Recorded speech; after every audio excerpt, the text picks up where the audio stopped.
Bonjour, les petits enfants. Ça va bien, les petits enfants, les petits loulous? Eh ben, tout le monde va bien, c'est bien. Il fait super beau. Ah, alors, aujourd'hui, on m'a réclamé une grande histoire. Apparemment, ça plaît aux gens. Alors, si ça plaît aux gens, on m'a demandé aussi de parler un peu plus fort. Donc, je vais pas crier, parce que je suis pas tout seul. Et puis, il y a des mamies au-dessus, il y a des mamies en dessous. Oh, tiens. Ah, que je repère mon chapeau, tiens. Ouais. Oh, bon. Voilà. Pire que les masques, ça. Un petit peu comme ça. Hop. Voilà, on verra bien. Bon, je disais, je peux pas crier non plus, parce qu'il y a des mamies qui font la sieste à cette heure-ci. Des mamies au-dessus, des mamies en dessous. Déjà qu'elles peuvent pas sortir, qu'elles ont peur et tout ça, je vais pas les traumatiser, Alors, aujourd'hui, l'histoire, elle s'appelle Les lutins et le cordonnier, tiré du grand livre des histoires que j'ai sorti pour Viviane, parce qu'elle veut une grande histoire, la mamie Viviane. Oh, je ne sais pas trop bouger, parce que mon petit chapeau, pas avoir l'air trop nunuche non plus, voilà, ça a l'air bon. On y va.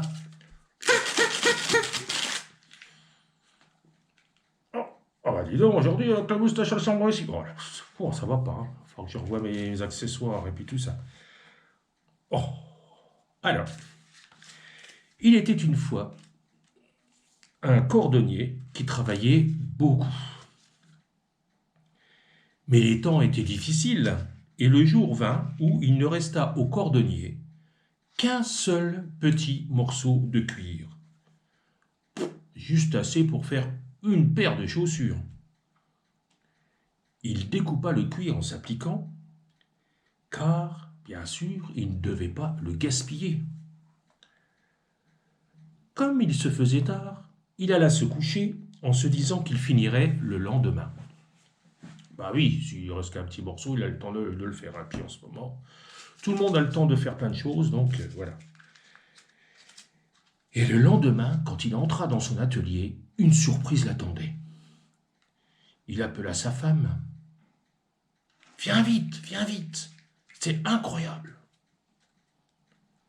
En effet, à la place des morceaux de cuir, il y avait une magnifique paire de chaussures. Comment est-ce possible demanda sa femme. Nous devons avoir un ami qui nous veut du bien. Hop. Le chapeau, lui, il ne veut pas du bien. Bon. Oh, ça ne va pas, je le retire. Alors, nous devons avoir un ami qui nous veut du bien, répondit le cordonnier. Regarde comme le travail est bien fait. Je n'aurais même pas fait mieux.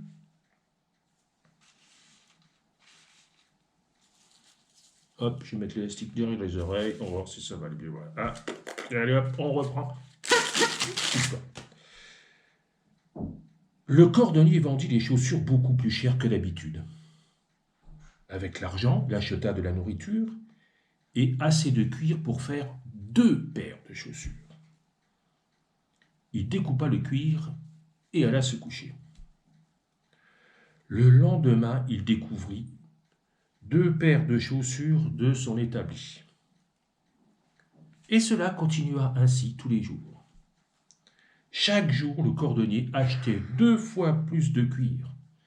Et chaque fois, il retrouvait à la place 2 fois plus de chaussures.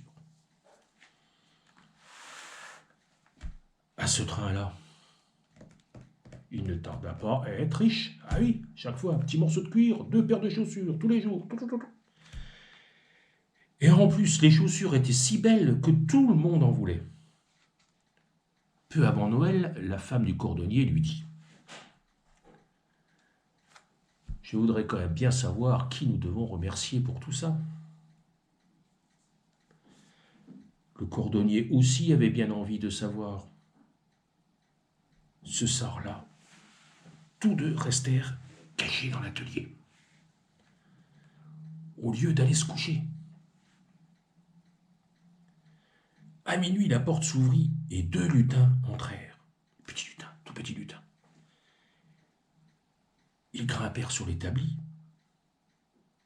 s'assirent en tailleur et se mirent au travail. Après avoir cousu toutes les chaussures, ils s'en allèrent aussi discrètement qu'ils étaient venus. Ben voilà. Hein, on avait l'explication, du coup. Hein. Le cordonnier et sa femme étaient quand même très étonnés, mais toujours aussi décidés à remercier leur bienfaiteur.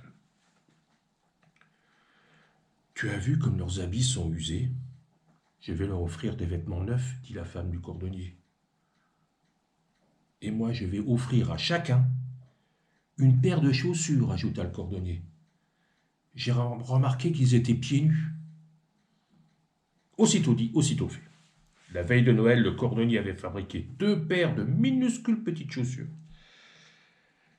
Et sa femme avait confectionné 2 minuscules petits pantalons verts, 2 élégantes tuniques vertes, 2 chemises blanches à col de dentelle, 2 paires de chaussettes blanches et 2 chapeaux à plumes. Un peu comme celui-là, quoi. Le cordonnier et sa femme avaient fait tout cela avec le plus grand soin. Ce soir-là, au lieu de laisser des morceaux de cuir sur l'établi, le cordonnier y déposa des petites chaussures qu'il avait faites et les vêtements qu'avait confectionnés sa femme. Et ils se cachèrent encore une fois dans un coin de leur établi.